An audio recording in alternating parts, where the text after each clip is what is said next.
Hello, everyone, and welcome to Lattes on My Mind. I'm Hannah. I'm Felina. What are we talking about today, Felina?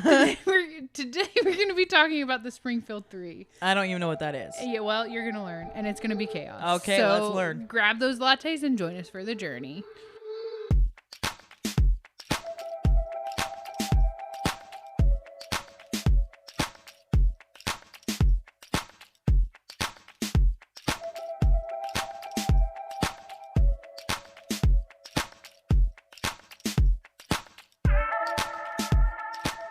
How the heck have you been, Hannah? Depressed. You left me. I did.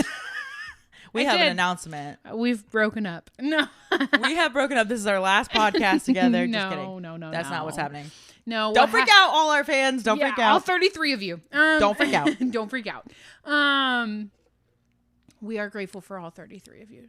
That's not. Yes. Yeah. Don't. Yeah. Anyways, the announcement is that I have left our work and I have found a new employer. And so I am alone in the world. She's not alone. She has our other coworker. And I am teaching her Taco Bell songs. Taco Bell songs. Yeah, I sent it to you. Did you see it? You probably heard it by now. What'd you? I got. I the ate the lettuce at lettuce the from the Taco Bell. It's yes. been stuck in my head, and I showed it to Abby, and then I showed it to our coworker. I don't know if she cares that I sent We'll her text her and ask. Okay, and yeah, and she loved it, and then it was stuck in her head. Of course. I don't know if she loved it or she just thought it was funny. Right. Well, it is funny. And it says I have the poo-poo parasite. Yes. And so it is.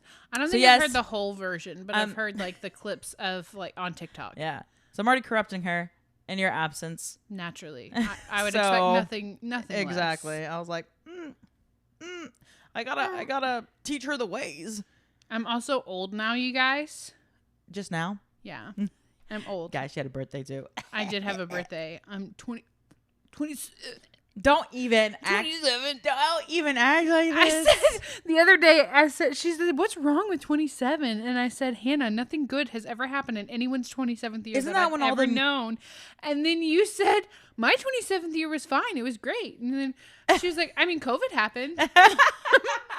Case in point. Hey, that's when I moved here, and that's when I met Wes. So I mean, but then COVID happened. Yeah, well, COVID was happening, but it's what brought us together. Marriage is what brings us together today. I'm gonna sneeze. No, I'm not. Sneeze away. Oh, okay. Just kidding. I'm getting whiplash. I'm getting whiplash too. I was gonna tell you something. Yeah. You were gonna tell me something. Not like tell you something. I was just gonna comment on something. On 27. Oh yeah, isn't 27 the age that like all these musicians die? Isn't that like the age? Yeah, and it's like the year you're supposed to have like a mental breakdown if you're gonna have one. Cool. She's already had several, so I'm no stranger to the minty bee. Yeah, she's no stranger to the concussion or the minty bee. Or the minty bee. Oh whoa. She's getting old. I'm elderly. Literally, my throat did that earlier when I was talking to the boss. Of course, I said, "What happened? What is going on?" I was like, "Yeah, actually, I don't think it was I think it was the other boss. The other boss. The new boss. Okay. The newbie. Okay. Yeah, the newbie. Okay. Things are happening strangely so fast at work. Okay. So fast. It's going down. Yeah. Hannah's over here yelling timber. Timber. I'm yelling timber. We also so in case you can't tell, we've been separated for. Not only was my last day in office on Thursday, but Hannah was out Wednesday, Thursday, Friday. Yeah, so I didn't even see her. So I haven't seen her in a literal week. It's been a week. It's been a literal week. Tuesday. Yeah, that's right, because I was out. Yeah, and get ready because they're about to get more unhinged because we're literally not going to see each other for 2 weeks. If they weren't already unhinged, if you thought we were unhinged before. Oh, just you wait. I'm just doing the peanut head shake. Just the peanut. You just gotta know. You gotta know. You truly do. It's about to get a little bit more unhinged. It is because we're gonna have to be debriefing. Also, it's extra unhinged today because we have lattes. We have this. We got the lattes. We got the 7 Bs. We got the 7 brew. The brew crew brewskis. The 7. What is it? The 7 mortal sins. 7 not mortal sins.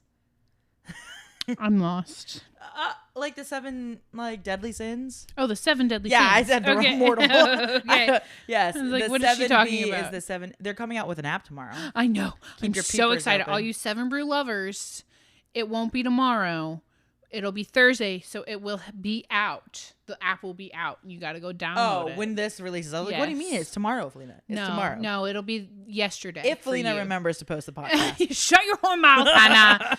Listen, I edited the podcast and forgot to post it. I almost forgot this time. Did you really? Well, I just like completely like was out of my mind, and I was like, oh, I gotta do the podcast. I edited it after you left, and then I was like, cool, and then I'll post that later. I'll post it tomorrow. And then I never did. And you know why? It's because I got so used to recording on Wednesdays and having to immediately post it. And I was like, oh, I don't have to post it. And then it was a Tuesday, much like today. It was a Tuesday. And so I had a day in between, and I just it left my brain. Her little brain. We were also working on the deck, I believe, when all that happened. So I will make all the excuses. My brain was not that. I was not with it. I've been painting my cabinets. Oh, no. Felina. I've not been painting nothing, which is shocking. I have so many doors. Yeah, so many doors. That's all I'm doing. The cabinets are done, as you know. Yeah, you just need the doors.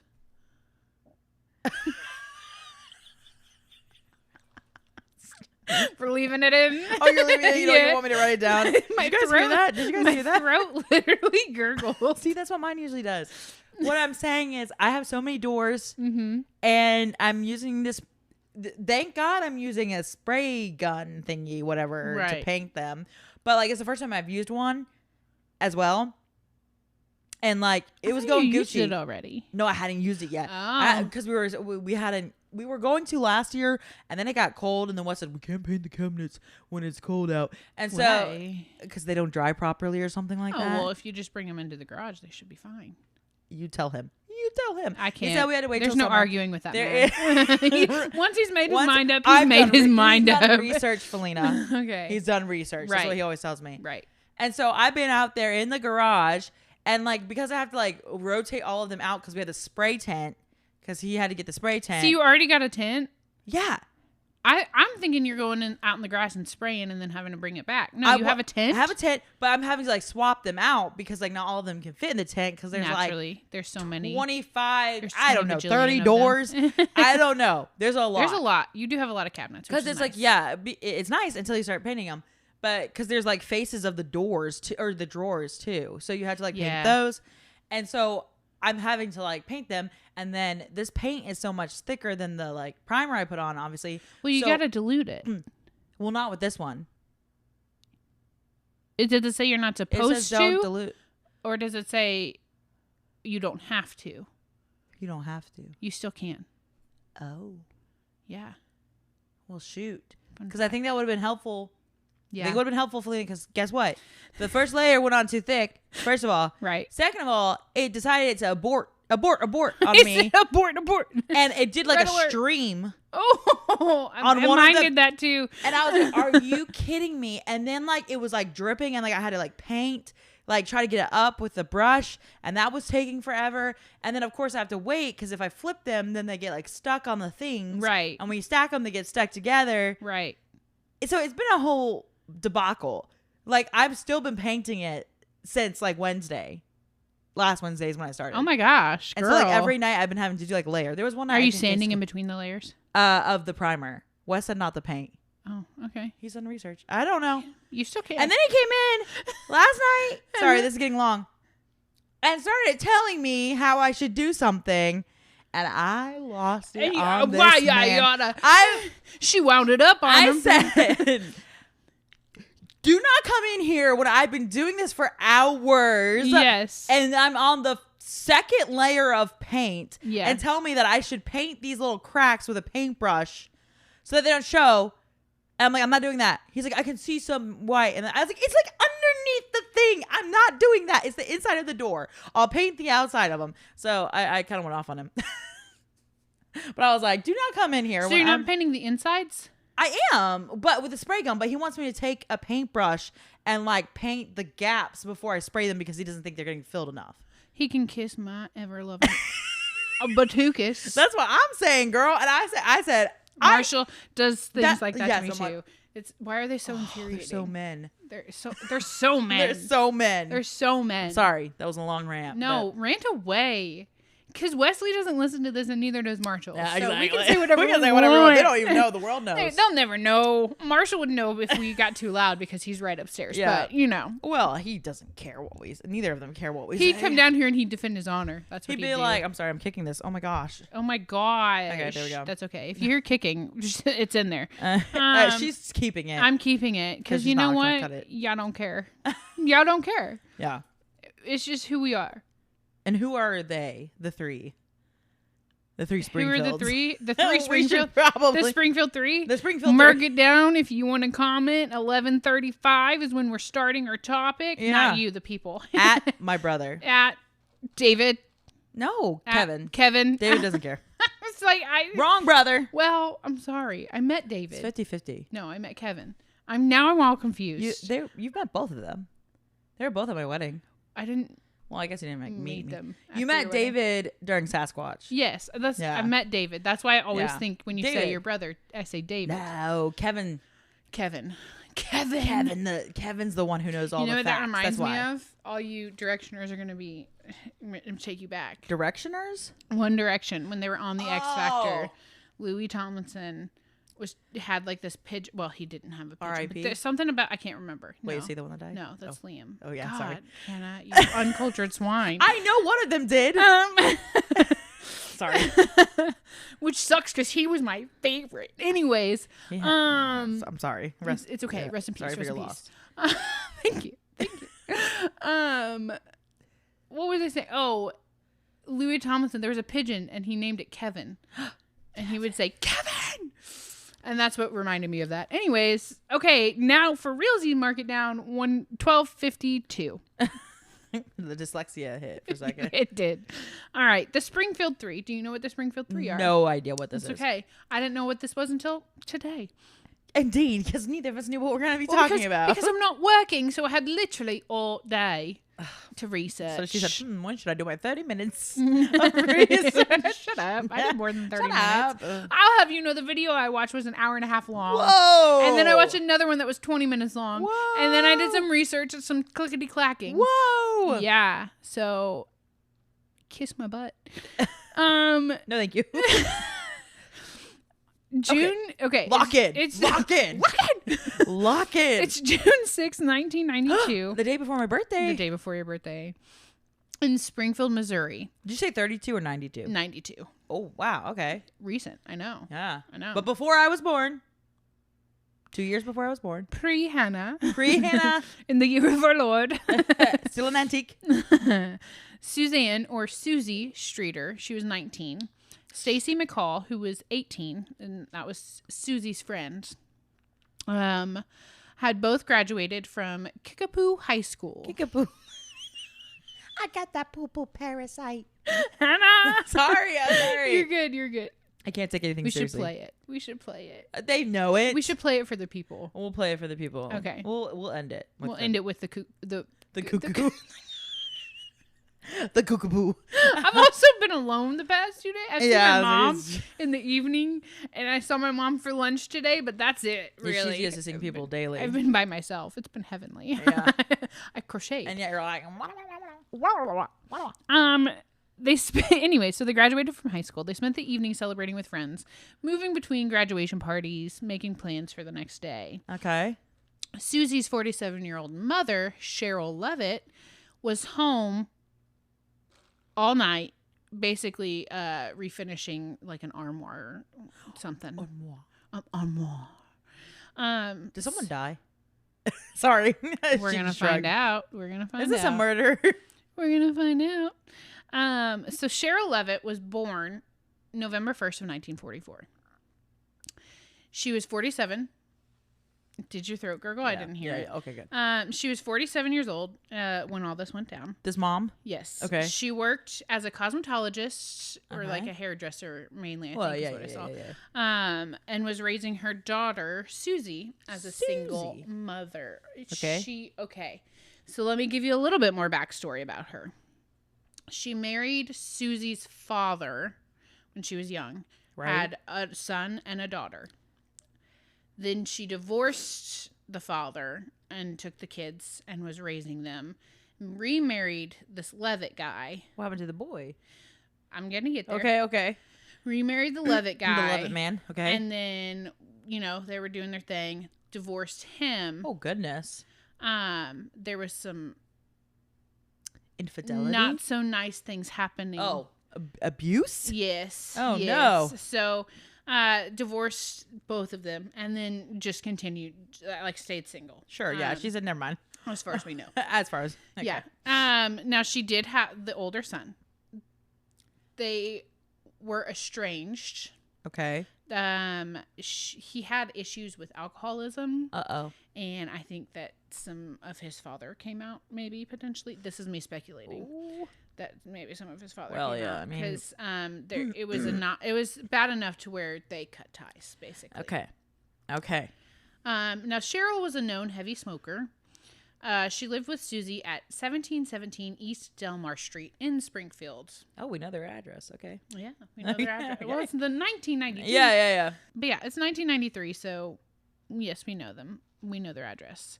So what's at approximately 11:15 on the 6th of June, she had spoken to a friend on the phone about painting and varnishing the armoire. Oh, no. This is going to bring nightmares back to me. It's an ordinary conversation. However, it was the last confirmed conversation anyone had with Cheryl. Oh, no, Cheryl. Wait, did she... Wait, okay, so at night? Or 11:15 at night. Okay, that's no bueno. It's the last conversation. Okay. Now, Susie Streeter was born Suzanne Streeter, March 9th, 1973. She had just graduated high school and was looking forward to celebrating with her friends. So she had plans to go into cosmetology school and dreamed of working at or opening a shop with her mother. Okay, so this is the kid. I thought her name was Susie. Suzanne. Oh, okay. I thought you said Cheryl. I thought you said Cheryl. Cheryl. We just talked about Cheryl. Susie's the girl. Now we're talking about Susie Streeter. Okay. She's got her father's last name. Her father. That's what I was like, wait, why are we saying? And okay, then I get it. Cheryl has her second ex-husband's last name. Oh, good grief. So she wanted to be a cosmetologist like her mom and work with her. She's trying to. You're good. Whatever. I'm just gonna leave it. Just leave it. It's fine. Don't worry. I'll remind you. Sure. I'm looking at it. I can see it. Yeah. I don't know how that happened. Her name tag. Sorry, guys. Well, I had it in my bag. I didn't even have it on. So it probably just came out when you pulled the headphones. Pulled the headphones. So she had previously actually lived with her older brother. Susie did? Susie did. Well, of course, because Cheryl. Sorry. Yeah. Susie and Cheryl are confusing. I know. Well, just wait. There's another S name. Oh, no. So she moved in. So she lived with her brother, and then she later moved in with her boyfriend, Mike Kovacs. After their relationship ended in September of 1991, Susie sought legal protection from Mike. On October 23rd of 1991, she requested a restraining order alleging harassment and threats, and a temporary restraining order was issued. This will come back later. These women need better men in their lives. Yeah, for real. By June of 1992, Susie moved on. I think she was living with her mom again and whatever. She and Stacy McCall had become close friends again during their senior year. So my guess is she was kind of distanced from her friends. And they were when she was during high school, right? Yeah. Okay. When she was with good old Mike. Because that's what they do. They isolate you from your friends. Yes. So the two, they graduated together that night. Okay, we're back. Sorry, my thing went. I got a new laptop. Yeah. And it's fancy. It's fancy. Thank you, Marshall. But it went away, and so we had to adjust the settings on it. We want to be able to see if we're recording. Yes. Anyways, okay, back to it. So Susie was friends with Stacy. They graduated that night. Stacy was born April 23rd of 1974. Who was Stacy? Stacy, the friend. Okay. So she's a year older than her or something. Yeah. Okay. She was 18. Friends and family described Stacy as responsible and dependable. I think her sister she's the youngest of 3 girls, but her sister even mentioned that like she would cook dinner for her and everything. Like you hear that, sisters? She would take care of everybody, and if she said she was going to be there, or she was going to do something, she would do it or be there, you know? Her parents were, she was close with her parents, and they were Janice and Stuart McCall. Stuart, Stacy, Cheryl, and Susie. This is getting too many. I know, I'm sorry. I myself got confused when I was writing notes. I was like, this person. Wait, no, it's not that person. It's the other person. Right, who was this? Who am I writing about? Is it Stacy? Is it Stuart? Yeah, so it's a lot of S's. Try to keep track. Yes. So, now, part of this does take place on your birthday. Oh, no. I'm sorry. Felina. June 6th through the 7th of 1992. The graduation... The graduary? The graduation ceremony. Good Lord. We should just call it graduary. The graduation ceremony took place at approximately 4 p.m. on June 6th. Okay. Afterward, Susie and Stacy... Oh my God. Stop! I didn't ignore it that time. I can't. I know, it's weird. They began celebrating with their friends as well. You know, they were hopping around. Their original plan was to spend the night with one of their friends, Janelle Kirby, and they were going to spend the night at her house. Okay. Because they were going to go to Whitewater the next day. Like... Is that like a... Yeah, I guess it's like a... Rapids? Yeah, sure. I don't know. Sure, or like an amusement park or like maybe a town or something. Okay. They were going to go on a little trip. They're going to Whitewater, whatever that is. Post-graduation trip. Right, okay, cool. So they were going to leave early the next morning, so they were going to just spend the night at Janelle's house. Sure. At approximately 8:30, Susie, Stacy, Janelle, and Janelle's boyfriend, Mike Henson. Another Mike? I know. They went to a graduation party at their friend Brian Joy's house.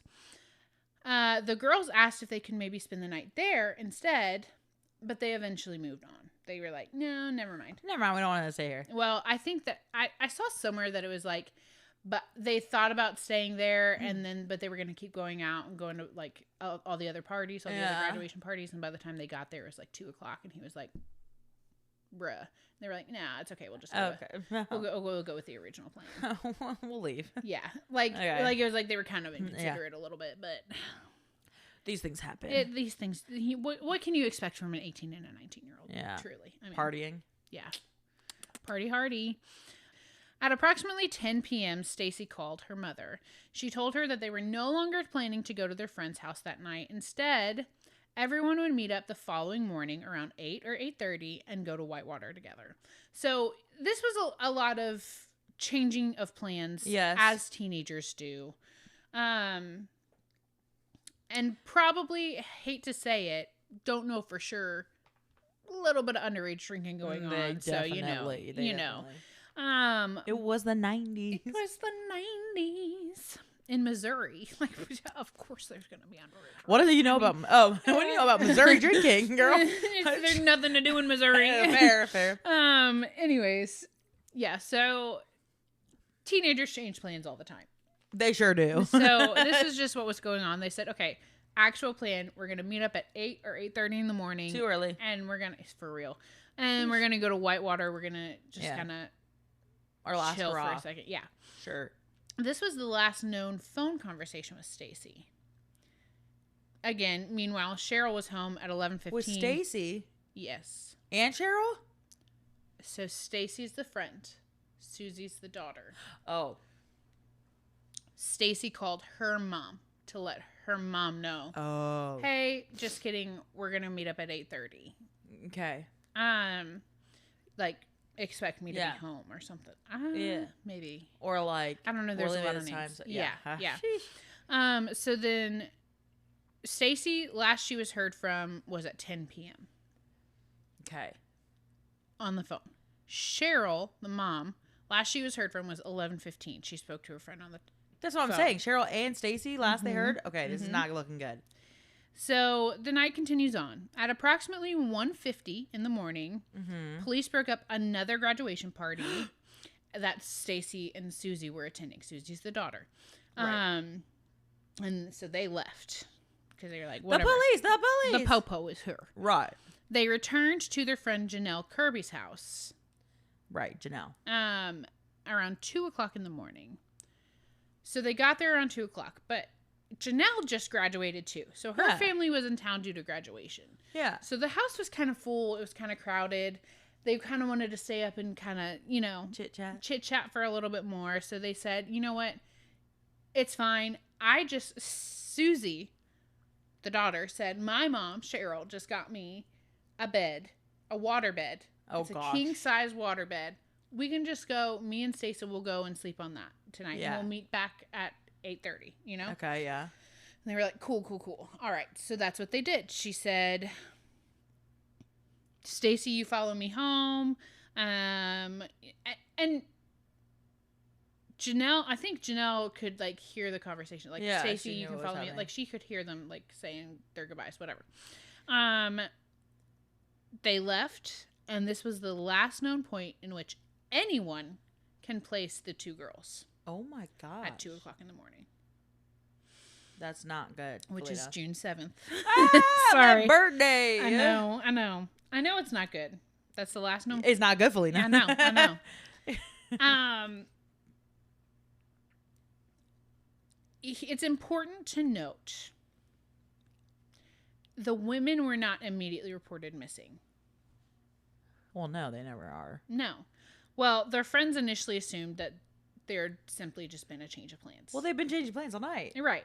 And they're drunk and going all over the place. Right. So around 8 o'clock in the morning, Janelle and Mike couldn't get in contact with either Stacy or Cheryl. Because they were meeting up with them, too. Yeah. Well, because they were going to go to the Whitewater. Well, yeah. So Janelle was like, this is really out of character for Stacy. Like, she should. Yeah, she would answer. Like, this is weird. There was no answer. So around 9, Janelle and Mike Henson went to Cheryl's house. When they first got there, they saw their cars are here. Yeah. So they're here. And the door was unlocked. So they went in, but they weren't home. So they thought maybe Cheryl just took her out to like go get breakfast or something. Like maybe, before she leaves, So they entered the home. The women were gone. The cars were still there. Janelle and Mike noticed that there was glass on the porch. So what happened was the porch light was on, but the dome that goes around the porch light had shattered. So he swept it up. Okay. Right. Nice of him. Very nice of him. Okay. Mm-hmm. So he swept up the glass.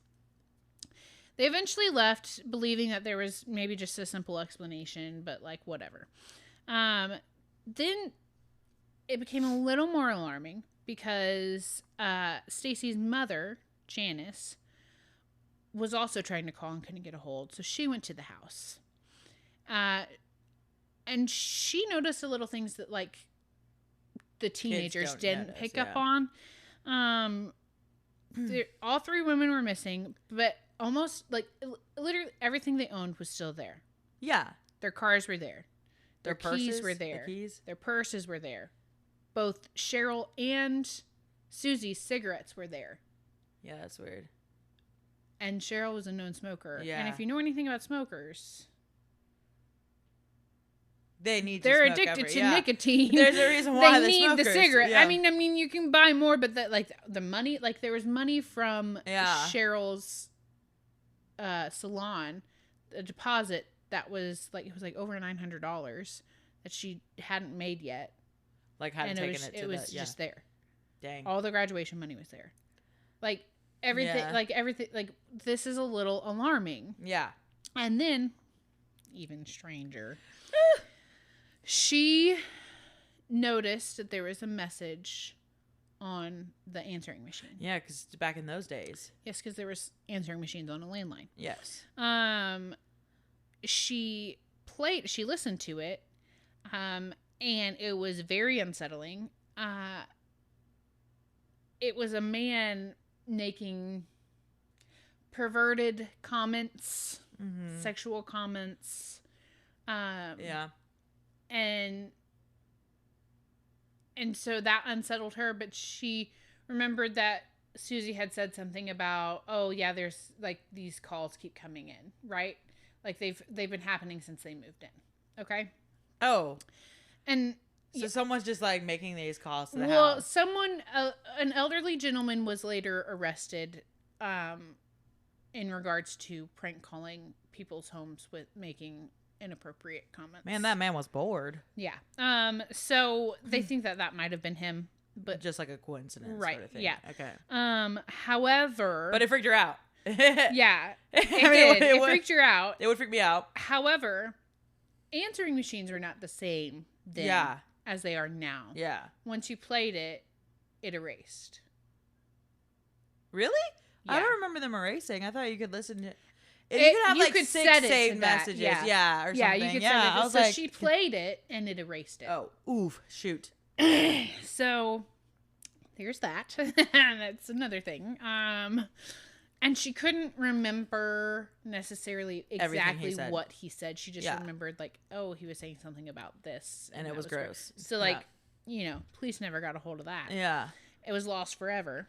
Great. At approximately 9 p.m. on June 7th, police were finally called. Oh, no. And thus the search begins. Here's the thing. Gosh. Here's the thing. And we're going to recap everything. Okay, Felina, okay. Here's the thing.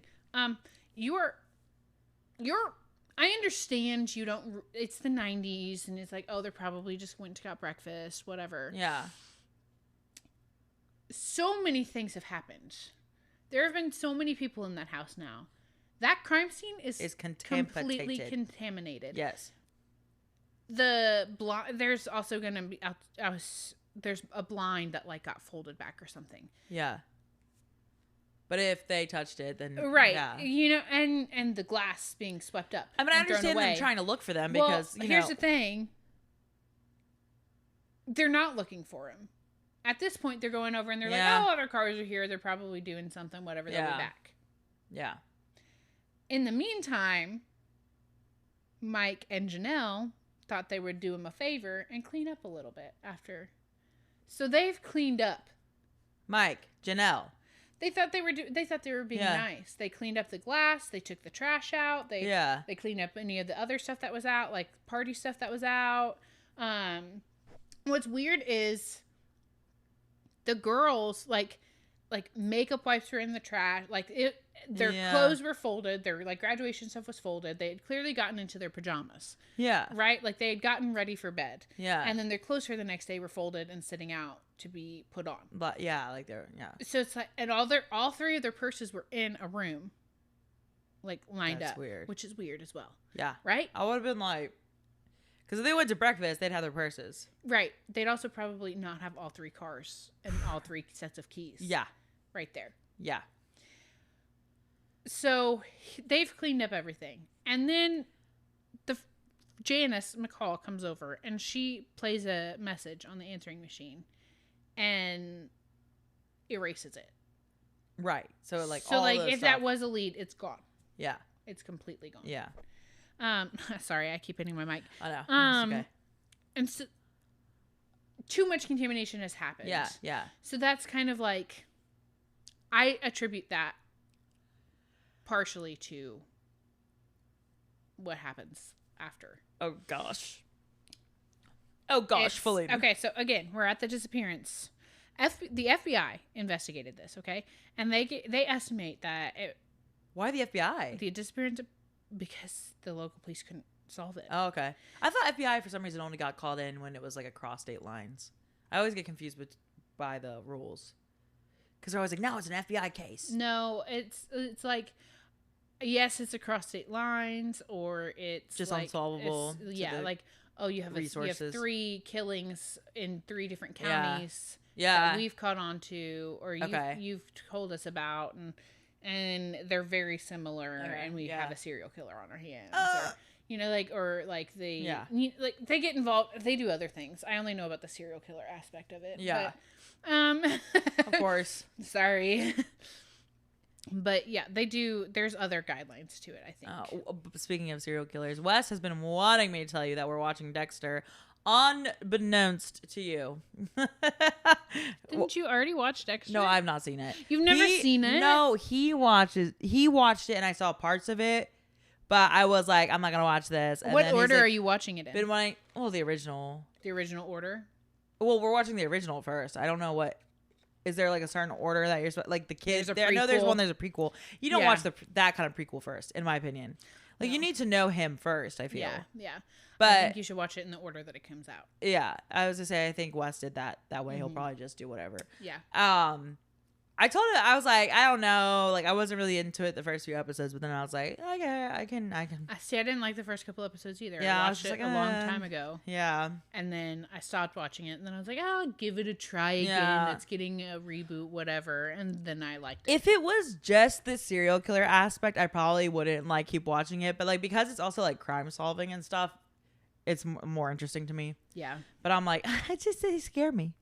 Serial killers scare me. Me and him argue about it. But it's a serial killer who kills serial killers. I know, but it's still. This is what I tell Wes. I said this is the problem I have with it in general. Like is because not because he's killing the serial killers, because obviously they deserve it. It's that he likes doing it. That's because he is a serial killer. Anyway, you guys. You know the premise of like the code, like he is taught to do it that way. Yes, yeah. Because his foster and dad obviously he's messed up because clearly of what happened we can't to him. help you, but yeah, exactly. What a bad dad too, though, for real. Well, we're gonna get into this whole moral. Listen, yes and no. Yeah, I know. Like he was trying to do what he thought was best, but like, yeah, some of the things he does, I'm like, that's not. Because there was one scene the other night where he like, what was it? He was like, "Oh, that's what could be wrong with you," and like said something that was like, I was like, that is not a good idea to say that to him. I forget what it was, but I was like, that's not good. That's gonna really turn him off. Yeah, I'm trying to remember what it was. Sorry. Oh my goodness. Sorry, guys. Okay, let's recap. Sorry. Okay. Off with the serial I'm killers. really glad you're watching Dexter. I'll tell Wes. Okay. So the FBI got involved. They approximate that the disappearance occurred between 2:15 and 7:30 on June 7th of 1992. In the morning. Yes. In the morning. At some point during these 5 some odd hours, all 3 women had disappeared. The cars were still outside. The purses were inside. The keys were there. Their clothing and money was there. Both Susie and Cheryl's cigarettes were there. The family dog, Cinnamon, was still inside. Cinnamon. Very distressed, by the way. I forgot about Obviously. him. There's no obvious bloodshed or major struggle that they can tell. Yeah. Because it was cleaned up. There is, however, a broken porch light. There was also a bent window blind. But nobody knows whether either of those 2 things is connected to the disappearance. Yeah, what if it was just... Yeah. Cinnamon, yes, let me tell you about Cinnamon. Cinnamon was stressed out. He was whining when the teenagers went there. When the mom, Janice McCall, went there, he was like frantic. I'd be like, guys, something's wrong. Dogs know. Yeah, he was still inside. He was frantic. Dogs know. So he was a little stressed, but he was like, okay. And then he was frantic. Because it had been so long. And I was like, did someone the get teenagers the dog? let him outside to go yeah, potty? like me, you think like, about the real problems. Did they take him potty and give him food? Like, do you need to like go out? Do you need to go out? Are you hungry? Have you eaten? If you're cleaning out the porch, you can certainly let the dog out. I'm sure they did, but you never know. No, but he's like, where's my fam? Right. Something had happened. Something happened to my family. Yeah. Yeah. So that's everything we know so far. And they made it back to the house. We know that. So it's like, yes, it's kind of weird. Like, it wasn't just them 2 that disappeared, like, out in the streets. It was like, the fact that you had to type in the password again is weird. It's annoying. Oh, nice. It's also annoying that it did that because I said it to never do that, but Whatever. The other thing is, I'm going to just tell you right now, there's something about someone potentially seeing Cheryl, the mom, at a gas station, asking if anyone has seen her daughter. So she's looking for her daughter? Prior to them having gotten home. Oh. So then there's some things, some people are like, well, maybe she was called and told that her daughter was in danger and she had to go looking for her. And then they got her. And then they got. Well, but that can't be right because they were at the house because, like, they had their clothes and all that. I'm sorry. I've kicked this. You're fine. What if the theory is like, what if somebody had planned to do this? Sure, and then went and set it up. And then it was like, we're gonna get you, and then she went out looking for the daughter, and they were like, we'll wait till the daughter's home. Okay. And then they attacked after the other daughter got home. Gotcha. So that's something, is somebody, but they can't prove that she was at the gas station. Right. There's another thing, something about a van, and the police had the van there, like a van like the van that was described. What, like driving by somewhere? They had it sitting out front for like, hey, if you've seen a van like this, let us know. The van situation confused me though, so I know, oh my gosh, doggo. What? It's a pupper in the snow. How sorry. Cute. I've got a backdrop on this TV. Yeah, sorry. I scream. So that was another thing that happened, and nothing really came of it. Yeah, so they just thought it was suspicious. So I just wanted an honorable mention, but nothing really came of it. Mystery machine. And nothing really came of her at the gas station either. Yeah. So. Well, they couldn't prove, yeah. Yeah. So the investigation, it expanded pretty quickly. Friends, family, police, state authorities, FBI, they all searched Springfield and the surrounding areas. But there was a problem. There's no physical evidence. Right. The house had been entered by multiple people before police arrived, so any potential evidence was contaminated. There's no confirmed crime scene. There's no bodies, no murder weapon, no confirmed vehicle connected to the disappearance, and Just no vanished. verified sighting of the women after that morning. Aliens. Hear me out. Hear me out. Aliens. Like, what? Yeah. No evidence, no DNA that I can get. Yeah. Yeah. Yeah. Aliens. So that's what I'm saying. Like, so, like, how do you go about searching for someone with nothing? Yeah. Like, literally absolutely nothing. And it's also the 90s, so cell phones aren't really. Yeah, I was like, how were they calling them, by the way? On the phone. So they're trying to call Susie on the landline and... Yeah. Oh, okay. So they're just, like, expecting her to answer their, like, the right. phone. Well, okay, right. whatever. Right. Interesting. Yeah, you can't trace the phones. Yeah. Well, and even then, they'd probably throw it off them if they did, you know. So it's like, okay. Cool. Cool. Investigators eventually examined numerous people as suspects. Okay. So Mike Kovacs. That's the ex. That's one of the exes. Mike Hansen. Susie. Mike Hansen is their friend's boyfriend. Yeah. They were going to go to Whitewater with him. Boyfriend. Yes. Mike Kovacs is the ex. Obviously, Susie's former boyfriend was investigated because of their troubled relationship. Right. And the restraining order that she sought. How about the two husbands, too? Yeah, I didn't see anything about either of the husbands being a suspect. What? Yeah.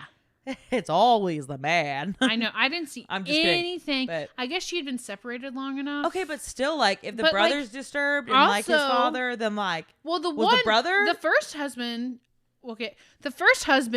yeah. His children were taken away from him. Yeah. I'd be pissed. He could have snapped. It doesn't matter if it's been so long. He could have been like, you know what? I'm going to go kill the... Or I'm going to go get my daughter back. I'm going to take them. Yeah. Like, but I didn't see... And I'm sure they were looked into. Surely they had to be questioned. But they might have just had alibis, like, where they were in other cities and stuff. True. They probably just didn't even... That's true. So who knows? But, like, really, they would be suspects, I feel. Yeah. I feel. So, obviously, Mike Kovacs was looked into right. Due to the harassment. He denied any involvement. Of course, as you do.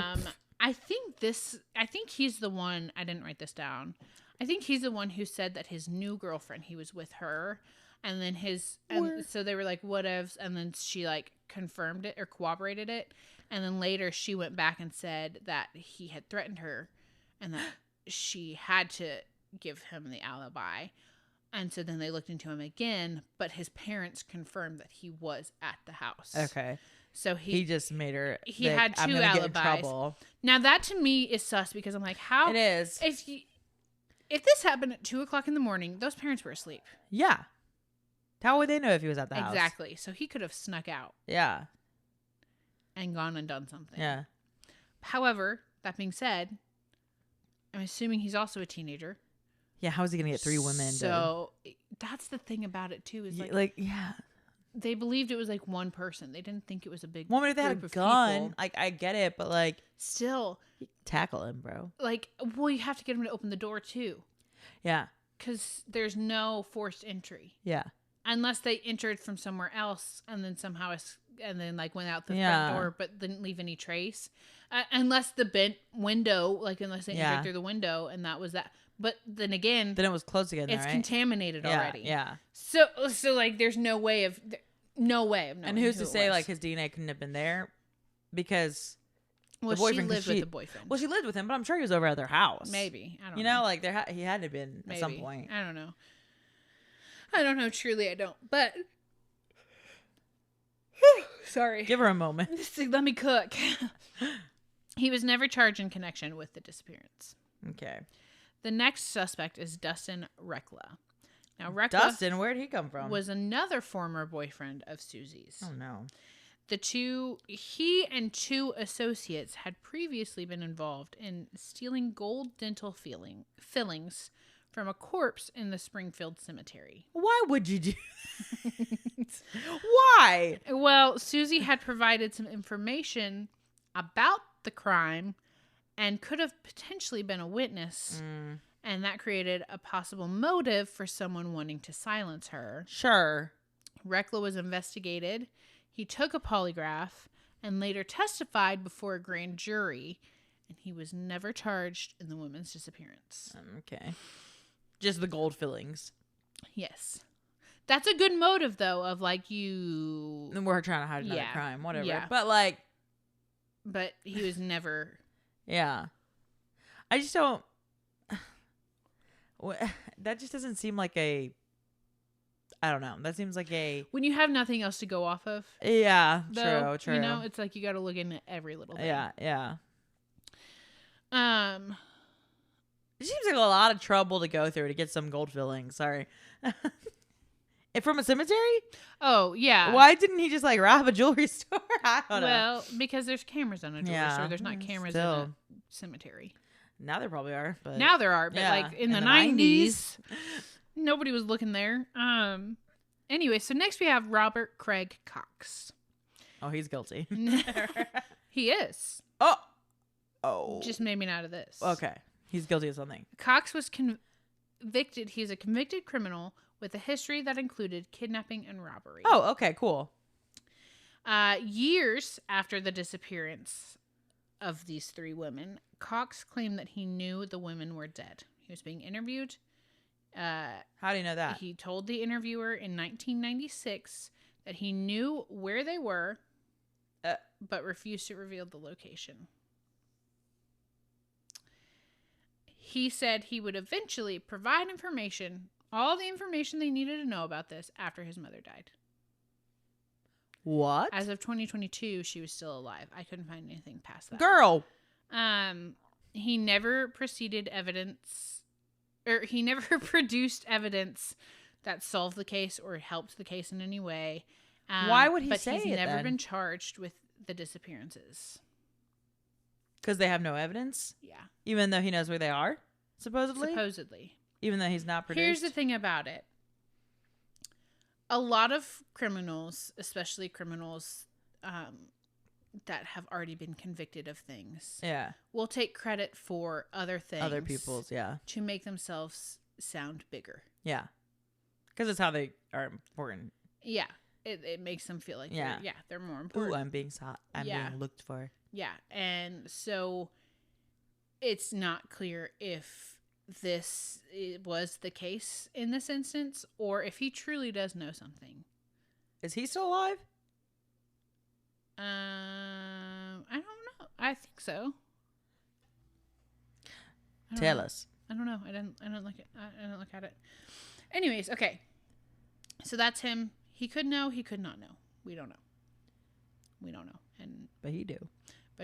He know the truth. Unless he's schizo, then. Well, yeah. Then he does not really know. No. The next person is Larry Dwayne Hall. Larry Dwayne Hall was investigated. He is also a convicted killer and suspected serial offender who traveled throughout the Midwest. Now, Larry Dwayne Hall used the the Civil War reenactment. They have a schedule throughout the country. Yeah. Now he would follow that schedule, and people would go missing where he would be, like when he'd be at one of the reenactments. Right. Okay, so they followed this pattern, and that's how they caught him. Interesting. For other things. Oh gosh. For other things. So there was a Civil War reenactment 30 minutes away from Springfield. Was he the one that got put in prison? Yeah. For like that show's about? I think so. Yeah. Okay, that's yeah. crazy. There's Yeah, yes on Apple Blackbird TV or something? Yes. Okay, I because he haven't was seen it 'cause I don't obsessed with have Civil Apple War TV. stuff or Yeah, something. Yeah, that's him. Yeah. Okay. So that's if you've crazy. seen Blackbird, That's crazy. this is him. He's suspected of this. Crazy. Now, it was 30 minutes away, and where he was staying was 5 minutes Bro. from where they were supposed to spend the night that night. That's weird. So if it was him, it's kind of the theory out there is that he was going after the girls, and when they went home, he followed them home and had to take the mom too. Yeah. But so again, because of his connections to the region, investigators consider whether he could have been involved. There's no definitive connection. Yeah. That he was there. Other names, including Steve of convicted criminals, including Steve Garrison and Gerald Carnahan, have also appeared in the investigation, but they can't prove there's anything. nothing. So that's the disappearance. Those are the people they believe. Those are the top people they believe. Okay. The theories are that Susie was the target because of her previous relationship problems and her possible connection to the gold teeth. Right.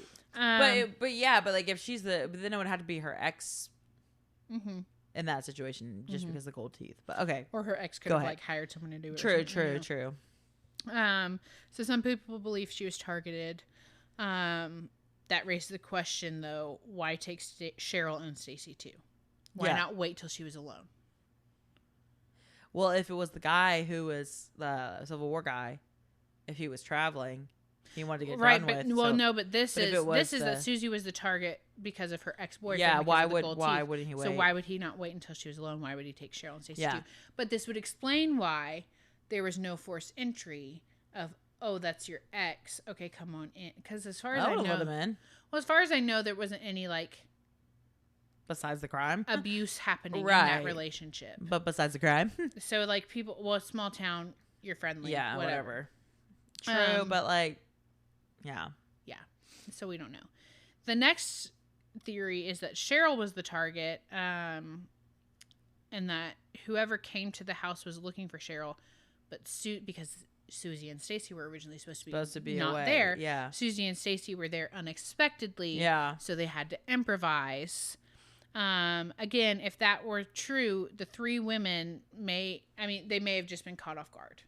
Yeah. And like you said, they may have had a gun or something, and like they were like, okay, we'll go with you. Yeah. You know, like, but we don't know, and we don't know who she would be the target of, other than an ex. Her exes, but like you said, there must be nothing an about the alibi. exes. Yeah, there's no way that they looked into. They look the exes. into everyone's past usually. Like who would have motive, or it could have been the son. That's what I'm saying. Was he ever? Son. They did question. So I thought I wrote it down. But no, you're fine. I guess I didn't. So they did question the son, and the son had an alibi. So okay, yeah, exactly. So they must have done the same thing with the ex-husbands, right? But yeah, so that's that one. The next one was that it simply had to be someone they knew. Like that's what their theory was for the longest time. Yeah. That the women had voluntarily opened the door for someone that they trusted, And then again, that could explain why there's no forced entry and no major struggle, is maybe they lured them outside and then got them. Well, this is the 90s. Is this a small town? Springfield? Well, I guess Springfield's not a small town. I just feel like people didn't lock their doors as much. No, they didn't. Which is dumb, by the way. But like, yeah, it could have been that the door was open. I don't know. Yeah, well, the theory was that they opened the door for someone and walked out of the house willingly because they knew who it was and they trusted them. And then why they would got all three leave with someone unless they were being threatened? I don't know. The mom, like, you know what I mean? Like, I don't know. I don't know. That seems weird. Yeah. Then there's the Robert Craig Cox theory. Cox's own statement. Cox's own statements have kept suspicion around him for decades. His criminal history and his claim that he knew the women were dead. Very strange. Maybe he was an accomplice of the Civil War man. I don't think so. They don't usually work together. Well, no, but who's to say? Yeah. Well, just keep watching Dexter. Well, I mean, but like, never okay, mind. never mind. If you know, you know.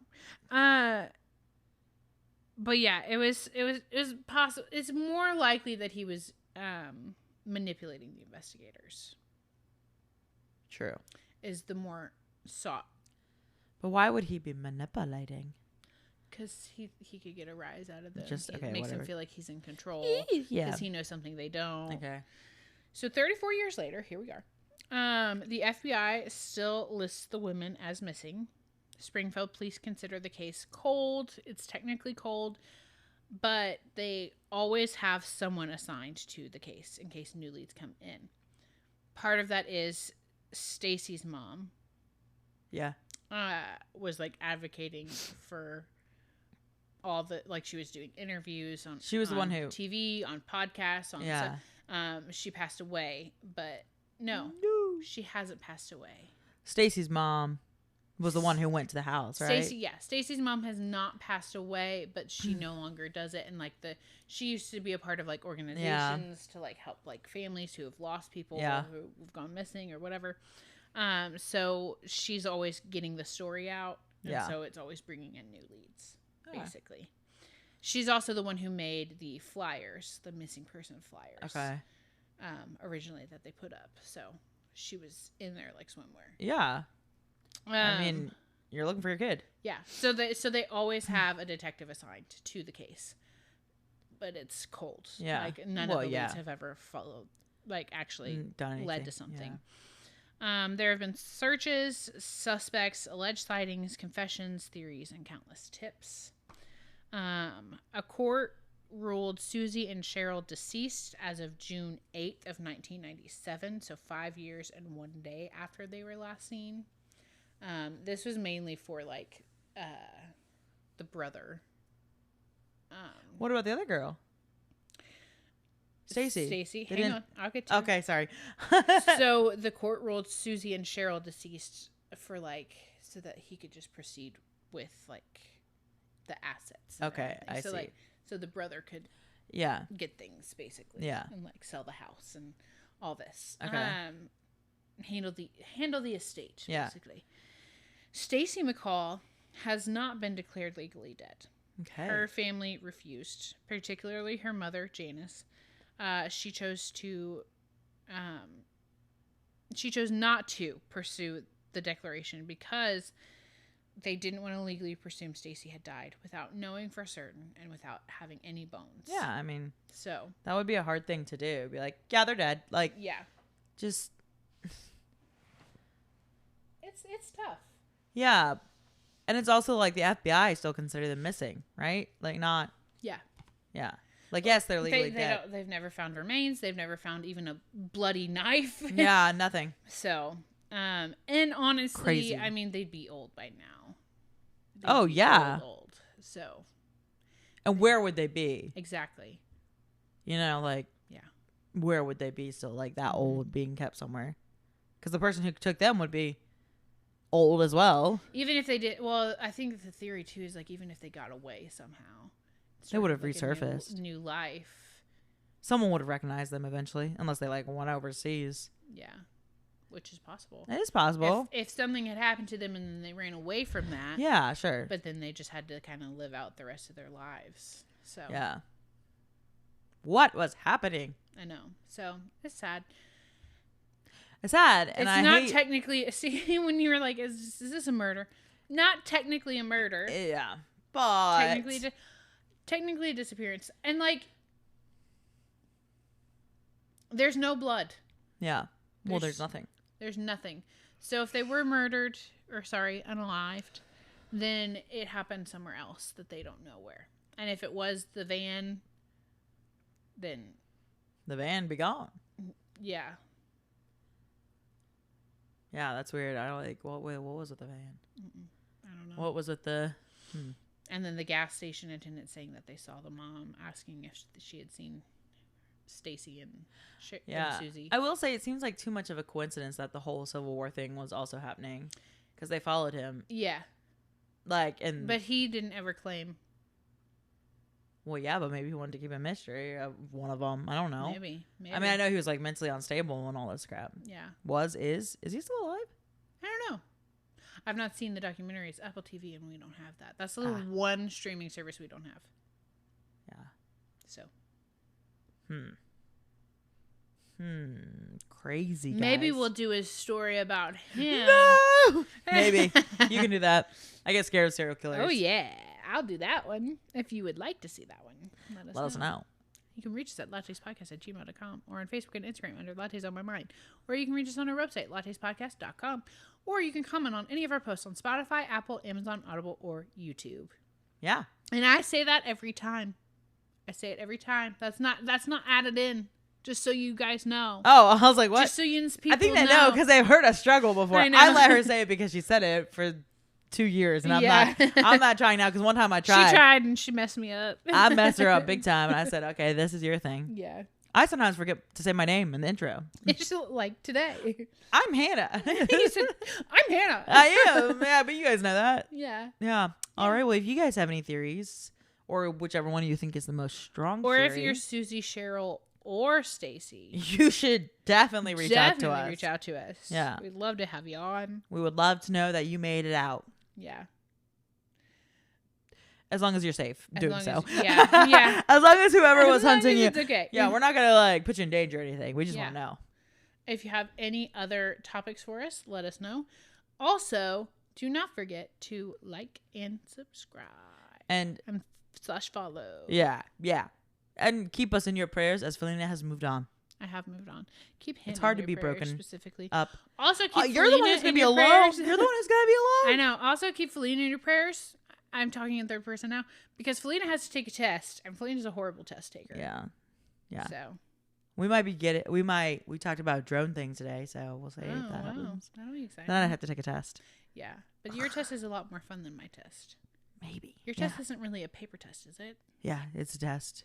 Oh. It's not like they watch you do it. You have to like know all the rules. Oh. Like all the flight rules. Oh. It's like fly a drone. Yeah. Oh. Yeah. For those of you who didn't know, my throat gurgled again. For those of you who didn't know, you have to have a pilot's license. Yeah. Or not like a pilot, like a drone's pilot's license. Yeah. In order to record video with a drone. Yeah. So you can't just be out there.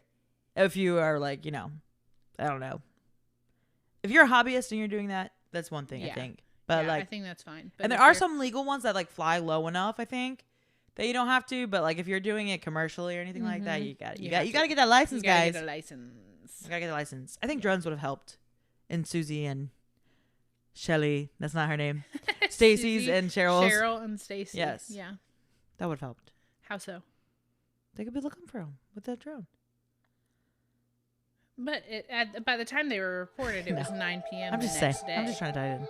Yeah. I'm trying to tie it in, Felina. It's okay. Everybody have a great day.